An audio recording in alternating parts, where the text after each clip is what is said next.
하나님의 은혜와 평강이 이 시간 예배로 모인 믿음의 가족들에게 임하시기를 기원합니다. 혹시 얼굴 없는 가수란 말을 들어보셨나요? 어떤 가수가 노래 실력은 뛰어난데 외모가 별로인 경우, 얼굴이 못생겼을 때 음반 제작자는 우선 목소리만으로 대중들의 관심을 끌기 위해 썼던 방식이 있습니다.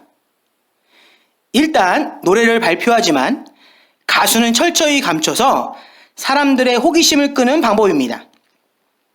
이것은 나중에 신비주의라는 홍보로도 사용되었습니다.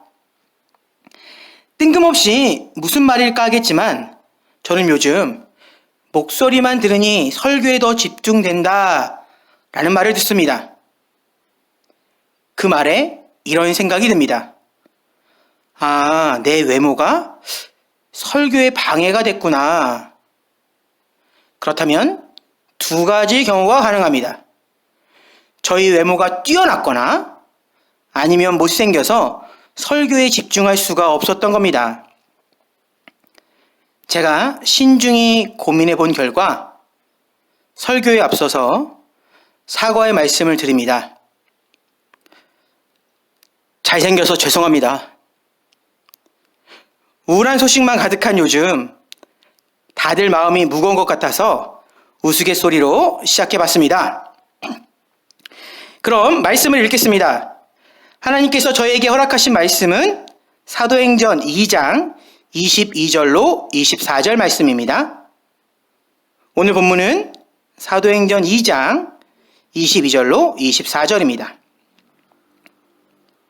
설교의 제목은 원수는 없다. 원수는 없다. 본문 읽겠습니다. 이스라엘 사람들아, 이 말을 들으라. 너희도 아는 바와 같이 하나님께서 나사렛 예수로 큰 권능과 기사와 표적을 너희 가운데서 베푸사 너희 앞에서 그를 증언하셨느니라. 그가 하나님께서 정하신 뜻과 미리 아신 대로 내어준 바 되었거늘 너희가 법 없는 자들의 손을 빌려 못 박아 죽였으나 하나님께서 그를 사망의 고통에서 풀어 살리셨으니 이는 그가 사망에 매여 있을 수 없었음이라. 아멘. 금요 심야 예배는 사도행전 강해 설교를 하고 있습니다. 강해 설교가 무엇인지에 대해서 잠깐 설명을 드리면 성경의 기록 순서에 따라 말씀을 전하는 설교인데요. 그렇게 정해진 본문을 역사적, 문법적, 문학적인 해석을 통해 그 문맥에 가장 적절한 하나님의 뜻을 찾아 선포하는 방식입니다. 그리고 이번 강해 설교의 핵심 메시지는 나에게 원수는 없다. 우리에게 원수는 없다로 설교 제목과 동일합니다. 먼저 묻겠습니다. 여러분들은 나의 원수하면 누가 떠오르시나요? 지금 이 순간 옆에 있는 남편이나 아내, 자녀들을 쳐다보면 안 됩니다. 그냥 가만히 속으로만 생각하십시오. 자칫하면 설교 도중에 부부싸움이나 자녀들이 상처를 입는 경우가 생길 수 있습니다. 사실 원수라는 단어는 원한이 맺힐 정도로 해를 끼친 사람을 뜻하는 말입니다. 그 사람만 생각하면 화가 치밀어 오르고 소화가 안 되며 기회만 된다면 복수하고픈 그런 사람들이 바로 원수입니다. 사실 이 시간 예배드리는 여러분들, 믿음의 가족분들 주변에는 그런 원수를 쉽게 찾을 수는 없을 것입니다. 저는 여러분들에게 그런 원수가 없는 건 여러분들의 마음이 선하기 때문이라고 생각하며 믿습니다. 저희들은 나도 모르는 사이 하나님을 닮아가서 세상 사람들이라면 충분히 원한을 가질 만한 이들을 용서하며 살아가기 때문입니다.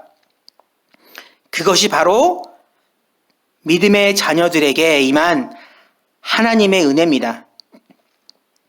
시나브로라는 말처럼 저희들은 조금씩 하나님의 형상을 회복해가고, 그래서 예전과는 다르게 내 마음은 포근해져 가고 있습니다. 그러나 혹여나 여러분들 중에 여전히 미움과 원망을 가져오는 그런 사람이 떠올랐다면 이 시간 하나님께서 주신 말씀으로 그들을 용서하는 계기가 되길 진심으로 축원하며 말씀을 이어갑니다.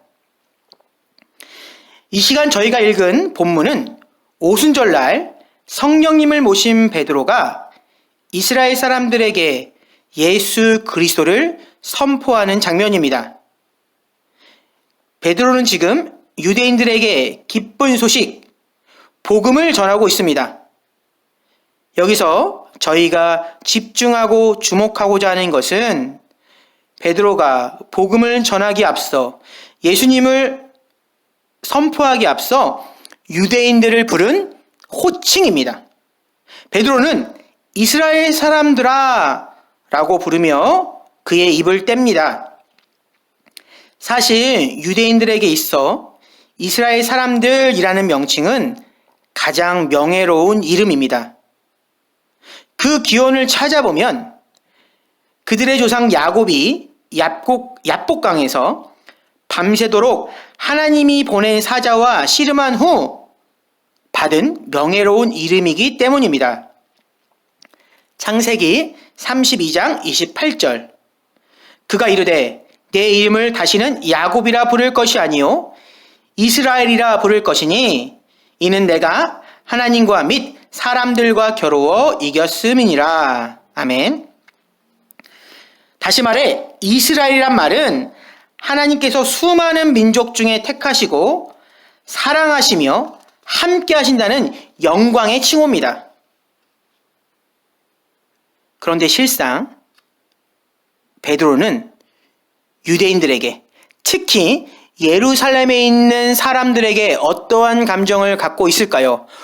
어떠한 마음을 갖고 있어야 마땅할까요? 베드로의 설교에서 이미 드러나듯이 예루살렘의 유대인들은 예수님을 못 박아 죽였습니다. 23절, 그가 하나님께서 정하신 뜻과 미리 아신 대로 내어준 바 되었거늘 너희가 법 없는 자들의 손에 빌려 못 박아 죽였으나, 여기서 너희가 바로 유대인입니다.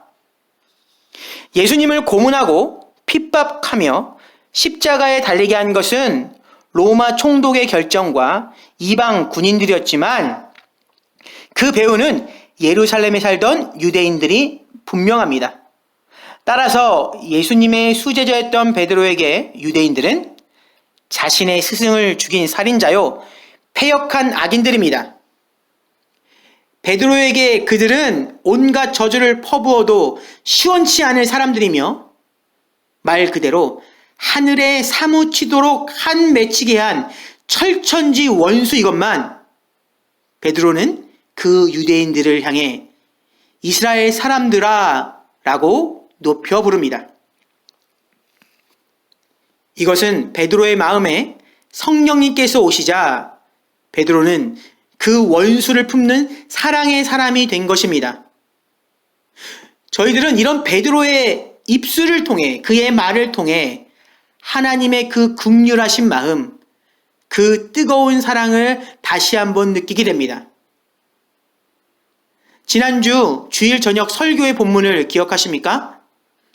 누가복음 23장 34절 말씀입니다.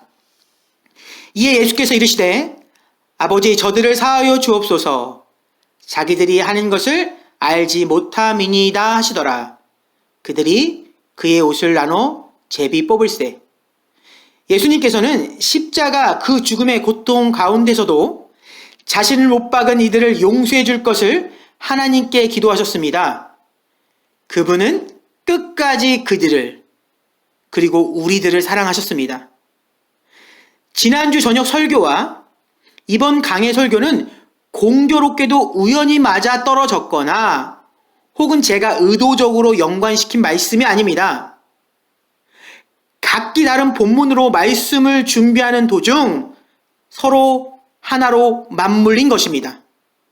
이것은 하나님께서는 저희들이 이젠 하나님의 사랑을 알고 닮기를 원하시기에 연속해서 반복적으로 저희들에게 사랑하라는 말씀을 주신 것입니다. 이제 스스로에게 잠깐 질문해 봅니다. 혹여나 내 주변에 원수처럼 생각되는 사람이 있는가? 성경에서 말하는 원수는 반드시 내 가족을 해치거나 내 나라와 민족의 원수만을 뜻하지는 않습니다. 마음을 보시는, 중심을 보시는 하나님께서는 그분의 입장에서는 원수란 내 가슴 속에 작은 미움과 짜증을 일으키는 사람, 평소 내가 눈을 기며 바라보는 사람이 있다면 나는 그를 원수라고 생각하기에 그런 마음과 생각과 그런 눈빛을 보내는 것입니다. 하지만 오늘 본문의 베드로는 저희들과는 달리 베드로는 실제 원수였던 예루살렘의 유대인들에게 사랑을 담아 이스라엘 사람들아 라고 부릅니다. 그것이 가능했던 이유? 베드로의 마음에 성령님께서 오셨기 때문입니다. 믿음의 가족 여러분, 저희들의 마음속에 성령님께서 찾아오시면 나에겐 더 이상 원수는 없습니다. 내가 예수 그리스도의 사랑을 깨달으면 내 안에는 아주 작은 분노와 원망조차 틈탈 수가 없습니다. 그 대신 내 주변 모든 사람들이 가엾고 불쌍하고 안쓰럽게 보입니다. 그들로 인해서 내 눈에 눈물이 맺히게 됩니다. 이전까지 그렇게도 나와 말이 통하지 않던 담벼락 같던 남편의 어깨가 힘겨워 보이기 시작합니다. 나에게 잔소리만 퍼붓는 아내의 얼굴에 그 얼굴에서 주름살이 보이고 미안함의 마음이 아파옵니다.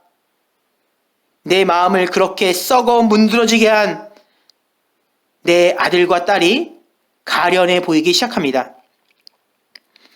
저희는 깨달아야 합니다. 그들은 원수가 아니라 내가 그들을 원수로 만든 것입니다. 원수가 있는 것이 아니라 내가 그들을 내 강팍한 마음이 그들을 원수로 삼은 것입니다. 오늘 본문에 이스라엘 사람들이라 라는 말은 내가 당신들을 사랑합니다 라는 베드로의 사랑 고백입니다. 바라기는 이곳의 믿음의 가족들은 이제는 내 마음속 서운함과 억울함, 미움을 떨쳐내고 다시 뜨겁게 사랑하기를 축원합니다. 이렇게 베드로가 원수까지 사랑하게 된 것은 사실 예수님께서 하신 약속의 성취입니다. 사도행전 1장 8절을 제가 읽겠습니다. 오직 성령이 너희에게 임하시면 너희가 권능을 받고 예루살렘과 온 유대와 사마리아와 땅끝까지 이르러 내 증인이 되리라 하시니라. 예수님께서는 성령님께서 제자들에게 오시면 예수님의 증인이 된다고, 생명의 복음을 전할 수 있게 된다고 약속하셨습니다. 그런데 그 약속, 그 복음의 시작점, 발원지가 어딘가요? 바로 예루살렘입니다. 다시 한번 잘 생각해 보세요. 앞서 말했듯이 예루살렘은 제자들에게 원수들의 도시이며 두려움과 공포로 가득한 곳입니다. 예루살렘은 믿고 따르던 그 사랑하는 예수님을 죽음으로 몰아넣고 제자들도 잡아 죽이려는 사람들이 바로 예루살렘 사람들입니다. 그 악한 이들에게 생명의 복음, 영생과 구원을 전할 수 있을까요? 그들에게 복음을 전한다는 것은 인간의 본성과 상식으로 말도 안 되는 일입니다. 인과응보라는 말도 있듯이 다른 이들은 몰라도 예루살렘에 있는 그들만큼은 자기의 죄에 대한 대가를 치러야 합니다. 그런데 본문 2장 말씀처럼 베드로는 예루살렘 사람들에게 예수 그리스도의 그 구원의 소식을 전합니다. 가장 증오해야 할 사람들에게 오히려 생명과 축복의 소식, 구원의 기쁨을 베드로는 선포하고 있습니다.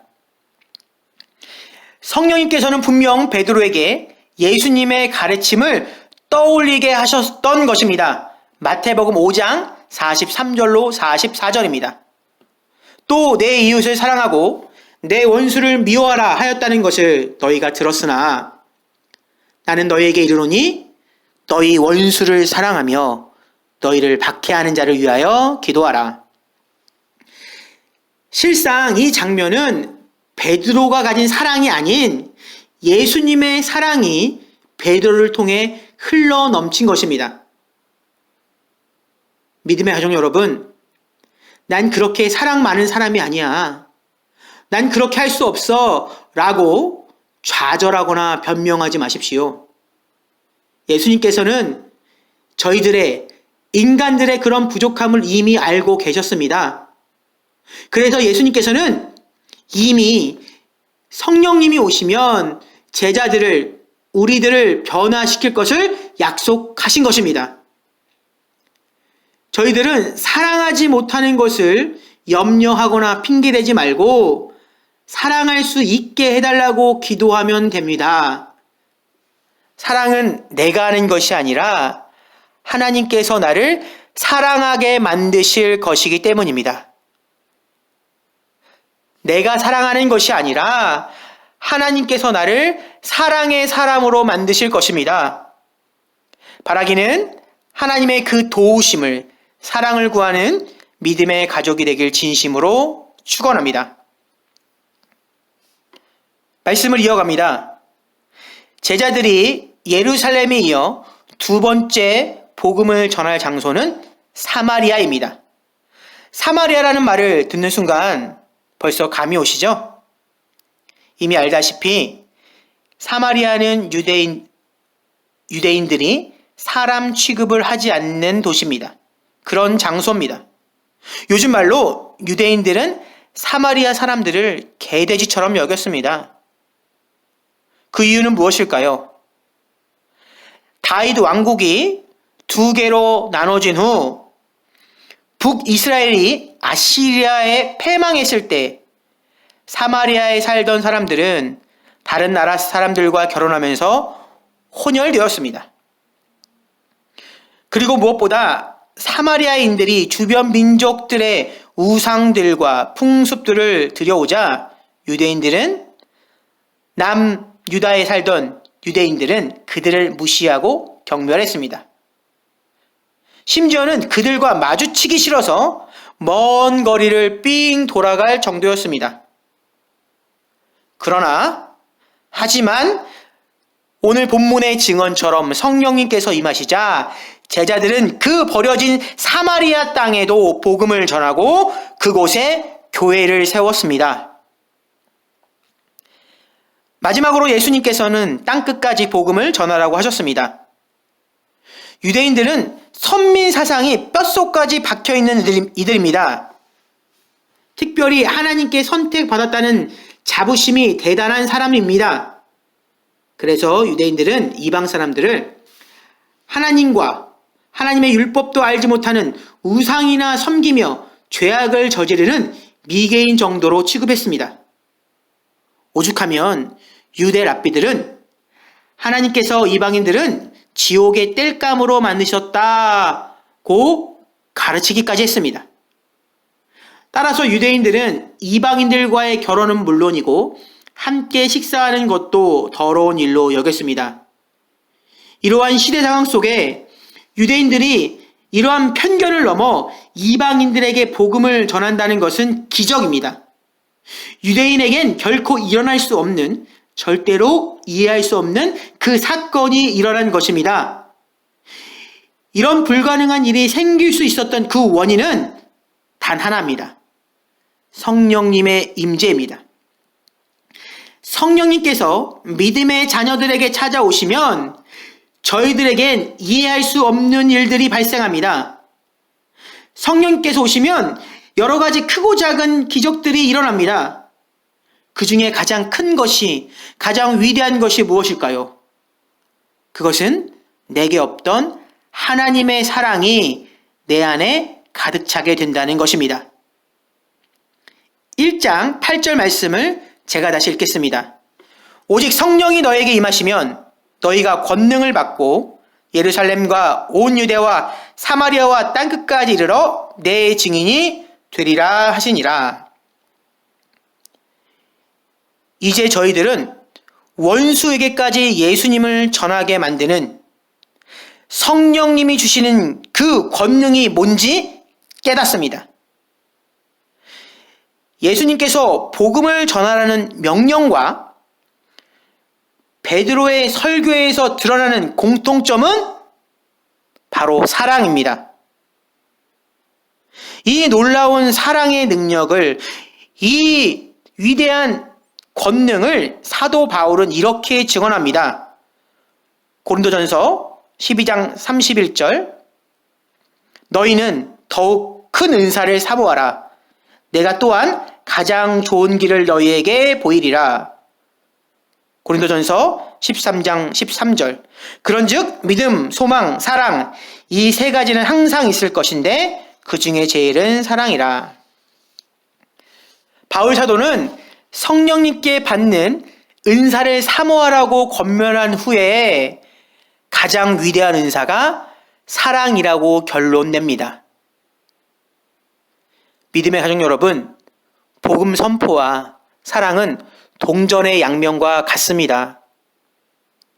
내가 누군가에게 복음을 전한다는 건 내가 그 사람을 사랑한다는 것이며 내가 사랑해야 복음을 전할 수 있습니다. 또한 내가 하나님을 사랑한다는 것은 이웃에게 복음을 전함으로 나타나는 것입니다. 달리 말해 내가 내 가족과 이웃을 사랑한다면 그들에게 하나님을 전해야 합니다. 내가 아는 예수 그리스도가 가장 큰 행복이며 선물이기 때문입니다. 믿음의 가족 여러분, 결론이 조금 복잡해 보이지만 실상 그 내용은 간단합니다. 여러분도 베드로처럼 성령님을 내 마음에 모시고 사랑하며 사십시오. 그렇게 하나님의 사랑이 내 안에 가득할 때 내 삶 가운데 모든 원수는 사라질 것입니다. 그리고 원수가 사라진 그 자리에 미움과 원망 대신에 하나님께서 주시는 기쁨이 가득할 것입니다. 바라기는 여러분의 삶의 그 자리에 평안과 사랑만이 가득하기를 축복하며 축원합니다. 이 시간 다 함께 소망의 기도를 드리겠습니다. 사랑의 하나님, 먼저 저희들이 예배로 모이게 하심에 감사를 드립니다. 바라기는 오늘 나눈 말씀처럼 사랑만 하며 살아갈 수 있도록 성령님을 보내주시옵소서.